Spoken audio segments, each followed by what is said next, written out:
Fala pessoal, vamos direto ao ponto porque o tema de hoje é o resultado literalmente explosivo da B3, a nossa B3SA3 do primeiro trimestre de 2026, que saiu ontem à noite. A gente está trazendo aqui uma análise super aprofundada que o time do Rastro preparou. Eles acompanham de perto os balanços das principais empresas da Bolsa e olha, os números dessa vez vieram para provar o quanto essa infraestrutura financeira é uma máquina de fazer dinheiro. Bora entender isso direito. Sabe aquela velha história de tentar escolher a ação perfeita? Ficar caçando qual banco, qual varejista ou qual mineradora vai bombar? Pois é. Quem já tem mais tempo de mercado entende que rola uma mudança de paradigma bem interessante aqui. A ideia central não é só tentar adivinhar a peça certa do jogo, mas sim ser dono do tabuleiro inteiro. E quando a gente fala da B3, ela não está competindo no jogo financeiro. Ela é o próprio tabuleiro. Seção 1, o tabuleiro do jogo. Vamos dar uma olhada nesse ecossistema único da B3.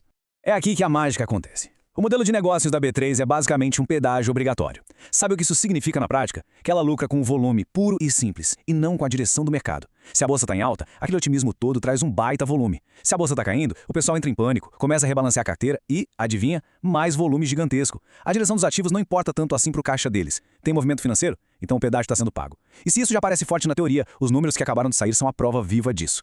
Seção 2, máquina de dinheiro. Chegou a hora de fazer uma radiografia desses números.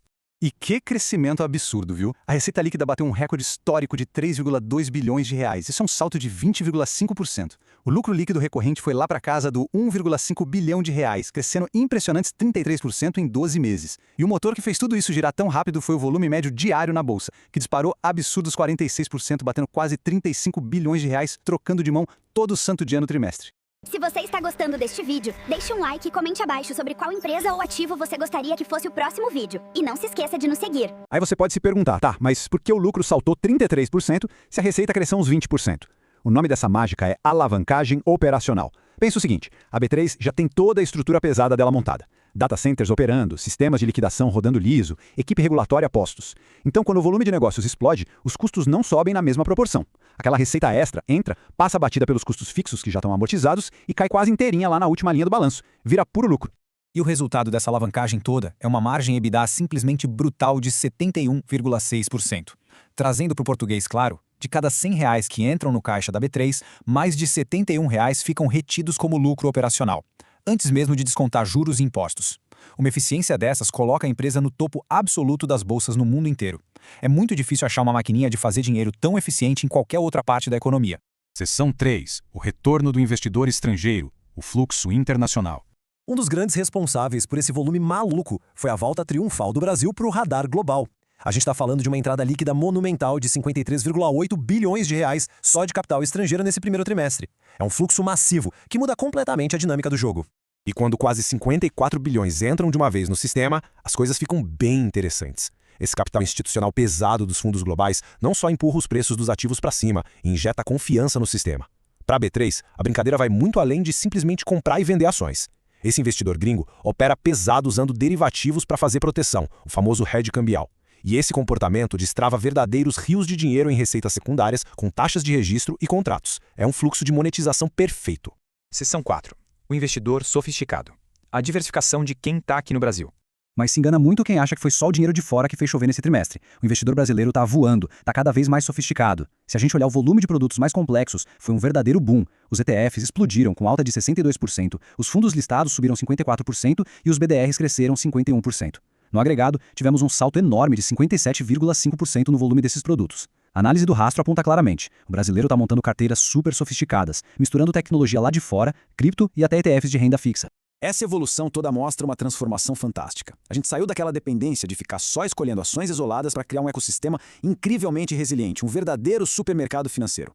E essa maturidade forçada no mercado é excelente para a B3, porque mesmo nos dias em que o Ibovespa não está nos seus melhores momentos, o pessoal não sai liquidando tudo em pânico. Eles mantêm essas posições diversificadas, o que continua gerando taxas de custódia e manutenção de um jeito extremamente estável para o caixa da bolsa. Seção 5. O cassino sempre ganha. Vamos pesar os riscos contra o fosso competitivo da B3. É inevitável olhar para tudo isso e pensar, poxa, será que investir na bolsa é tipo apostar no cassino, onde a banca sempre ganha? Mas para ter uma visão objetiva, a gente precisa olhar para as potenciais ameaças de forma neutra. O principal risco que sempre aparece é a tentativa de quebrar esse monopólio de fato. Já existem grupos se movimentando para criar novas plataformas concorrentes, o que poderia forçar a B3 a abaixar o valor das taxas. Mas do outro lado da balança, a gente tem o gigantesco fosso tecnológico e regulatório da B3. Subir um ambiente de negociação é até factível, mas tentar replicar o monstro que é a Câmara de Compensação, Liquidação e Custódia deles é um desafio quase impossível. É um verdadeiro escudo blindado para o negócio. A conclusão estratégica que o time do Rastro traz pra gente fecha muito bem essa ideia. A B3 distribui dividendos de forma consistente, mas às vezes o retorno imediato pode até parecer menor quando comparado com outros setores. Só que a essência da coisa está na segurança inabalável desse modelo de pedágio. A proteção operacional de longo prazo compensa absolutamente qualquer oscilação. A empresa retém lucros de forma inteligente para garantir que nunca vai ficar tecnologicamente para trás, continuando a faturar ininterruptamente sobre todo e qualquer movimento financeiro no país. E para fechar o nosso raciocínio de hoje, com esses números estelares de volume, com lucros crescendo num ritmo tão acelerado e essa diversificação recorde, a grande sacada não é ficar tentando adivinhar a direção dos ativos, é repensar estrategicamente a nossa posição em toda essa cadeia de valor.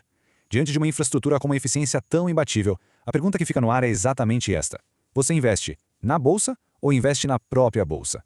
Muito obrigado pela companhia em mais essa análise profunda, pessoal, e até a próxima.